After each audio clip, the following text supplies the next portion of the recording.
प्रारब्ध के सभी दर्शकों को मेरा नमस्कार। मेरा नाम है संदीप सिंह और आज फिर से हमारे साथ हैं पुष्कर अवस्थी जी। सर, बहुत-बहुत स्वागत। और नमस्कार। आपके साथ जो हमारी वैसे चर्चाएँ होती रहती हैं, उसमें आप अक्सर ये बात कहते हैं कि हम बहुत भाग्यशाली हैं कि ये राम मंदिर का बनना हम अपनी आँखों के सामने देख रहे हैं। आज वो तारीख भी आ गई, 22 जनवरी 2024, जिस दिन प्राण प्रतिष्ठा होगी। और ये उन तमाम लोगों के मुंह पे झन्नाटेदार थप्पड़ धर दिया गया है जो कहते थे कि मंदिर वहीं बनाएंगे पर तारीख नहीं बताएंगे। तो ये 500 साल का तो लिखित संघर्ष है जो हमारे पुरखों ने किया है। और मतलब पीढ़ी दर पीढ़ी उसमें कितने लोग के नाम खो गए और कितने लोग आज भी हैं। और मतलब वो एक अलग से मेरे ख्याल से डॉक्यूमेंटेशन होगा कि who all participated in this entire struggle। और ऑफ कोर्स कार सेवकों का पर जो गोली चलाई मुलायम सिंह यादव ने, वो कल्याण सिंह जी के कार्यकाल में जब वो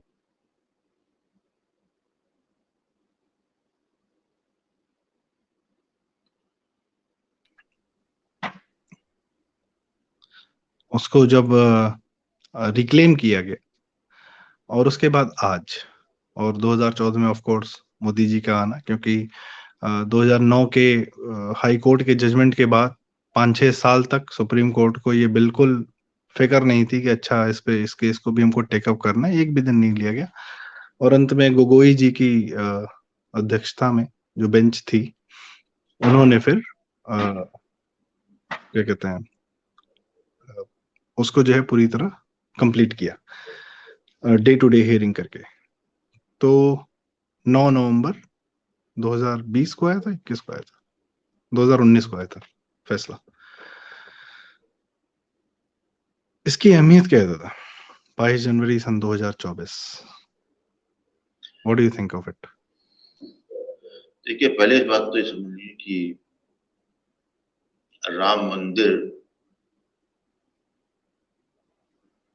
गर्भगृह में रामलला की प्राण प्रतिष्ठा जो 22 जनवरी 2024 को होगी, वो भारतीय इतिहास और स्वयं सनातन की यात्रा में एक बहुत ही महत्वपूर्ण पड़ाव है। ये कल्मिनेशन है पिछले 5 शताब्दियों के संघर्ष का। ये एक जब हम बराबर गुलाम होते गए, धर्म परिवर्तित करते रहे, आक्रांताओं के जुल्म सहते रहे, लेकिन उसके बाद सनातन की आत्मा थी, कुछ थे जो इसमें लगातार संघर्षरत रहे। ये पूरी अनाम लोगों की कहानी। आज तो ये हमारे पुरखों की देन है, उनके संघर्ष है, उनकी अभिलाषाएं, उनकी प्रतीक्षा करने की, सकारात्मक प्रतीक्षा करने की अदम इच्छा, उसी सब का परिणाम आज देख। आज की जो पीढ़ी इस घटना को होते हुए देख रही है, वो निश्चित रूप से बहुत ही सौभाग्यशाली। ये ऐसा सौभाग्य है कि इसी इसी दिन के लिए मैंने अपने पिता, चाचाओं, बुजुर्गों को आंख बंद करते हुए देखा है। इसी सपने को जीते थे वो लोग, इनको तो मैंने देखा है उससे पहले भी हमारे और बुजुर्ग, जिसमें इसी आस में थे। पिताजी मेरे निश्चित रूप से इस बार में भाग्यशाली थे कि उनके ईला समाप्त होने से पहले उनको जो है कोर्ट का ऑर्डर आ गया था सुप्रीम कोर्ट से, तो उनको ये संतोष था कि अब मंदिर बनेगा। लेकिन उनकी इच्छा यही थी कि वो रामलला विराजमान होते हुए देखेंगे। आज वो नहीं है, लेकिन उनकी आत्मा निश्चित रूप से बहुत ही पसंद। इसी तरीके से तमाम हमारे पितर आज जो है शताब्दियों से जिस तर्पण की इच्छा में हम लोग तो जो है श्राद्ध में जल और तिल तर्पण करते हैं पितरों को, लेकिन असली तर्पण तो अब है। ये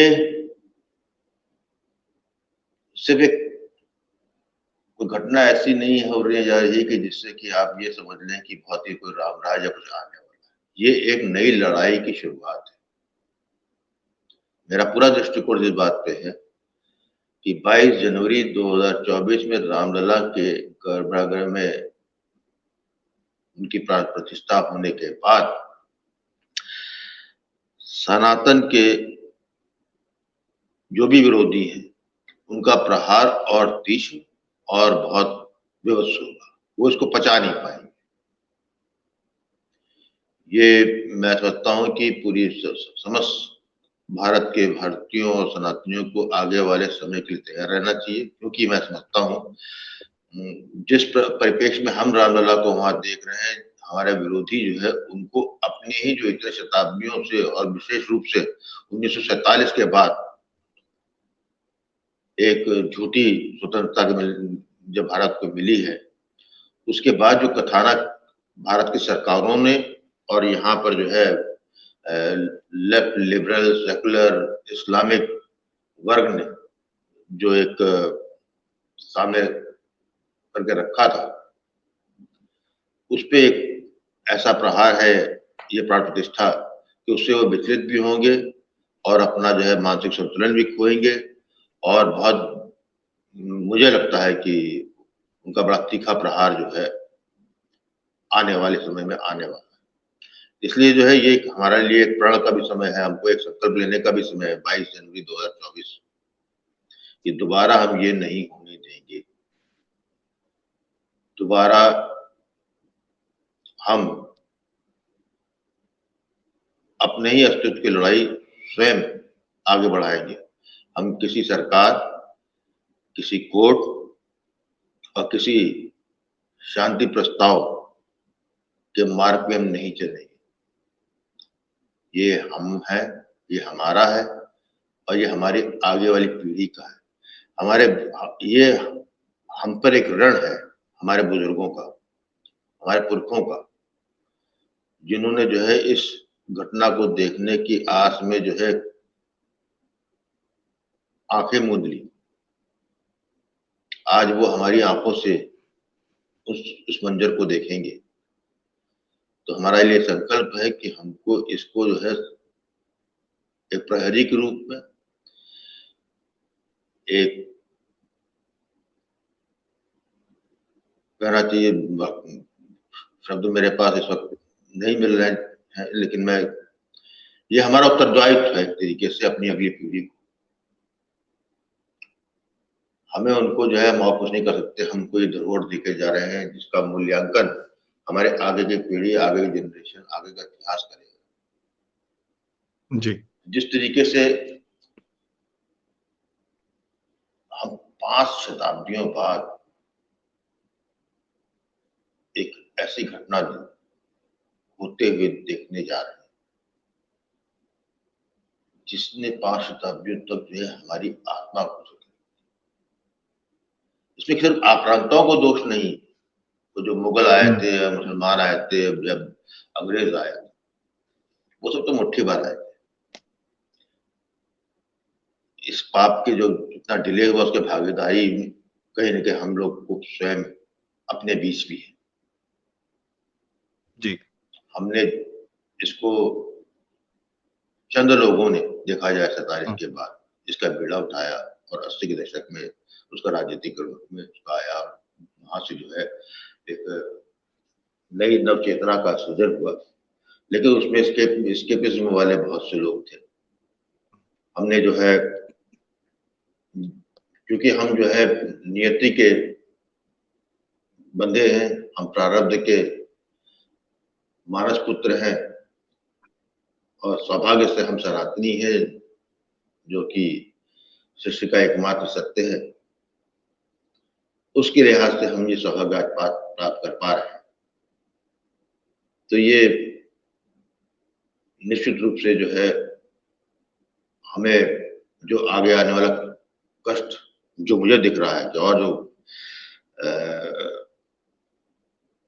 इस प्राण प्रतिष्ठा के बाद जो कुछ भारत में सामाजिक भारतीय समाज में सामाजिक रूप से जो होने वाला है उसमें यदि कोई कष्ट होता है तो इसको हमें स्वीकार करना हो। हमें कहीं हमें जो है हर बार के तरीके सरकार की तरफ आंख मूंद कर नहीं देखी। सरकार ने जो करना था कर दिया। 2014 में जो है सरकार से पहले भी बीजेपी कहती रही थी। 2014 में जब से नरेंद्र मोदी प्रधानमंत्री बने उसके डरते थे उनको उन्होंने वही रास्ता चुना जो रास्ता जो है श्रेष्ठ था और नियमबद्ध था, जो लोकतांत्रिक परिभाषा से प्रतिबद्ध था। देर हुई लेकिन कुछ भी देरी नहीं। हम तो कुछ सालों की देरी को रोना। हमारे बुजुर्गों ने तो अपनी पूरी जीवन यात्रा की भी तय कर दी, तो इसलिए कोई देरी नहीं हुई जी। मैं इसको बस कहूंगा कि जो कुछ आगे होगा उसके जो भी कष्ट होंगे जो भी परिणाम होंगे उसको हमें प्रायश्चित स्वरूप स्वीकार करना होगा उस कष्ट जी। क्योंकि हमारे जो पूर्व पीढ़ी के लोगों ने जो आक्रांताओं से मिलने या उनके सामने झुक जाने का जो पाप किया है वो प्रायश्चित जो है आज की पीढ़ी को करना होगा। क्योंकि ये हमारे सनातन में है कि पिता का यदि कुछ है तो उसका प्रायश्चित जो है या बुजुर्गों का भी है तो पुत्र ही करता है। तो इसको आज की पीढ़ी को उसी स्पिरिट में लेते हुए आगे के कष्टों को स्वीकार करके उसे संघर्षित बनने के लिए मानसिक रूप से तैयार रहना चाहिए। जी, आपकी जो अभी तक आपने जितनी बातें कही उसमें 3-4 बातें मुझे मुख्य रूप से लगी और मैं उसी से अपना एक सवाल भी पूछना चाहूँगा। मुझे जो लगा कि जैसे वी.एस. नायपॉल ने कहा था कि वो एकमात्र आदमी थे जिन्होंने इसको सभ्यता का रिसर्जेंस माना था। बाकी लोग तो भारत में जो चर्चाएँ हो रही थी, विमर्श हो रहा था, one sided top down approach media के थ्रू ये बताया जा रहा था कि भई ये बहुत ही गलत हुआ और यहाँ तक कि इतना मेंटल था कि भाजपा के कई नेता जो उस कार सेवा में थे, उन लोगों ने बाद में जाके कहा कि ये हमारा काला दिन है। मतलब इतना मेंटल दबाव था उन लोगों पर। बाकी लोग तो कह ही रहे थे गलत है। आनंद पटवर्धन जैसे लोग राम के नाम की डॉक्यूमेंट्री बना रहे थे और हिंदुओं को ही गलत साबित करने की कोशिश कर रहे थे और वो तो भाई तो मैंने कहा कि इन्हीं के पापों का प्रायश्चित हमें करना है भाई। जी। मैं उसी पे आ इन्हीं रहा के हूँ। कारण तो हुआ है।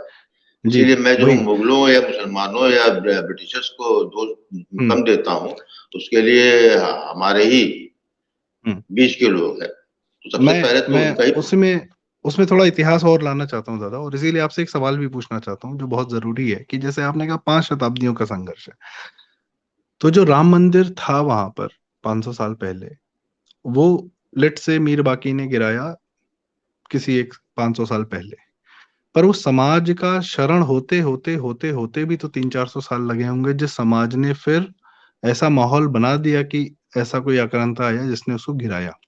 तो मुझे नहीं लगता ये 500 साल का तो संघर्ष है, पर ये जो आप कह रहे थे कि 700-800-900 सालों का कुछ ना कुछ हमारे समाज का अपना ह्रास जो हुआ होगा, वो उस पॉइंट पे पहुंचा होगा कि उसने किसी को अलाउ किया कि हाँ ठीक है तुम ये गिरा लो और फिर अपना बना लो। ठीक है। सेकंड, जो अगेन जो सभ्यता का हमारा रिसर्जेंस हुआ 1990 में जब कार सेवा हुई और 92 में फिर उसको बाबरी मस्जिद को गिराया गया, उसके बाद जो कष्ट हुए वो झेले गए। बहुत लोगों ने गोलियां खाई, सरयू लाल हुई, लाशें नहीं मिली, लोगों को कोठारी बंधुओं को निकाल के मारा गया। और आप ये अभी भी जो इसमें एक मेन बात है, लोगों को लग रहा है कि चलो अब बन गया है तो अब शांति स्थापित हो जाएगी और सब कुछ बढ़िया हो जाएगा, अच्छा हो जाएगा। पर आप ये अब कह रहे हैं कि नहीं, बनने से भी शांति स्थापित नहीं होगी, क्योंकि ये बनना भी जो है बहुत लोगों को उद्वेलित करेगा और इस हद तक करेगा कि वो कुछ न कुछ इस राम मंदिर के बनने से खुश होने वालों को कष्ट पहुंचाने का पूरा पूरा प्रयास करेंगे। वैसे ही करेंगे। मैं चंपत राय जी को एक बार सुन रहा था और मैंने पहली बार उनको सुना था और मुझे मतलब मेरे आत्मा कांप गई थी वो सुन के कि उन्होंने कहा था कि शायद अवैध नाथ जी ने या दिग्विजय नाथ जी ने ये बात कही थी जब चंपत राय जी स्वयं अपने युवा अवस्था में रहे होंगे। तो उन्होंने कहा था कि ये बाबरी मस्जिद मुझे ऐसी लगती है जैसे मेरे पिता को किसी ने मारकर पेड़ पर टांग दिया है और कह रहा है, और लाठी लेके नीचे खड़ा कह रहा है कि हिम्मत है तो आके इसकी अपनी पिता की लाश लेके जाओ, जला ले। तो ये बाबरी मस्जिद उस तरीके से, वो जो ढांचा था, मस्जिद तो क्या ही बोल रहा हूँ, ढांचा था, जिसको लोगों ने वैसा समझा कि ये एक सिर्फ मात्र ढांचा नहीं, कई लोगों ने सिर्फ उसको ढांचा समझा, कई लोगों ने किसको और सिंबोलिज्म लिया। हमारे कुछ लोगों ने उसको ऐसा सिंबोलिज्म लिया कि नहीं, ये इतना ज्यादा हमारा है कि हमारे पिता की लाश टंगी हुई, जो महामंदिर नहीं था। मैं इसी में आपसे ये सवाल पूछना चाहता हूँ कि भविष्य में 22 जनवरी 2024 के बाद जब ये मंदिर बन जाएगा, जाहिर सी बात है करोड़ों लोग वहां जाएंगे, करोड़ों लोग। और जैसे आज हमारे पास महाभारत की कहानियां हैं, रामायण की कहानियां, इतिहास है, इतिहास है, सबको पता है, और हर आदमी अपने स्तर से जो है कोशिश करता है इसकी समय काल अवधि बताने की। नील नीले शोक हैं, कई लोग और भी हैं, तो महाभारत में रामायण की अ, नक्षत्रों की गणनाओं के अनुसार उसका समय काल निर्धारित करने की कोशिश करते हैं। और पर हो सकता है कि 5,000 साल बाद भी कुछ कहानियां चल रही हों, पर ये मंदिर तो रहेगा, इसकी कहानी तो रहेगी। भले ही हो सकता है कि लोगों को 2024 ना पता हो, 2020 ना पता हो, या तमाम घटनाएं, या हो सकता है कि, पर ये मंदिर रहेगा और इसकी कहानी रहेगी। पर 5,000 साल, अगले 5,000 साल, अगले 1,000 साल, जो हमारी वे ऑफ लाइफ है, जो सनातन वे ऑफ लाइफ है, जिसको आपने प्रकृति का एकमात्र सत्य कहा है, इसके टिके रहने के लिए भी ये कष्ट झेलना है। ये क्या कष्ट होगा और कैसा होगा, ये मैं आपसे जानना चाहता हूँ दादा। भाई इसको इस तरह आप समझ लीजिए कि जिस प्रतीक को लेकर शताब्दियों से प्रहार होता है, उसको भी छोड़ दिए। 15 अगस्त 1947 के बाद भी भारत का राजनीतिकरण, भारत की राजनीतिक शक्ति, भारत के तंत्र, शासन तंत्र और स्वयं भारतीय समाज, मेजॉरिटी कई दशकों तक सोया। उनके लिए ये प्रतीक ही जो है उनको मुंह चढ़ाता दिखता है। आप निश्चित मानिए कि 22 जनवरी 2024 में जब प्राण प्रतिष्ठा होगी तो उनके लिए एक अलग, उनके लिए भी एक माइलस्टोन, जहां उनको हिट करना है। कहाँ आदमी आपको हिट करता है, कहाँ आप पे प्रहार करता है, आपके सबसे सॉफ्ट जगह पे करता है। तो इससे बड़ी बात क्या होती है, जिसके लिए आप ये देखिए, आज इसी भारत में आज जो है राम के जहां 22 जनवरी को रामलला की प्राण प्रतिष्ठा होनी है, वहीं पे भारत का एक राज्य क्या कई राज्यों के जो है राजनीतिक राम को लेकर अनर्गल बात कर। यदि इसके लिए भारत समाज मतलब भारतीय समाज तैयार हुआ ना, तभी तो कह रहा है हम्म। कोई। हम्म। आरडीएमके को सुन रहा था वो जो है कि हम्म। हम्म। कहानी को से वाली उसमें जो है कपूर कल्पित है, उसको लेकर जो है यदि ये यहाँ तक भारत के एक समाज की व्यक्ति की आत्मा मर चुकी, हम्म। तो वो जो है 22 के बाद क्या कर सकता है। विक्षिप्तता, जब आप विक्षिप्त होते हैं तो फिर इसका कोई मतलब नहीं रहता, फिर वो होगा ही होगा। उसके लिए मैं उसी की तैयारी बात कर रहा हूँ। 22 का होना जनवरी एक अलग माइलस्टोन उन लोगों के लिए होगा जो है आप पे जो है फिर दुर्दांत, क्योंकि जो है उनको एक ही चीज मालूम, मिटाना। हम्म। ठीक है, अभी आज जो बात कर रहे हैं, कभी आपको दिखता है लॉ, लॉ एंड ऑर्डर, न्यायालय हम्म। हम्म। आज, लेकिन एक स्थिति जो है कुछ समय में आएगी जब इसका कोई महत्व नहीं रहेगा। जब जो है विप्लव काल में हमेशा ये होता है कि जब जो है ढांचे चरमराते हैं, तंत्र टूटते हैं, पर किसी की अथॉरिटी तब तक होती है जब तक उसकी अथॉरिटी को माना जाता है। आप सुप्रीम कोर्ट के आदेश को मानना सरकार बंद कर दे, सुप्रीम कोर्ट क्या कर लेगा।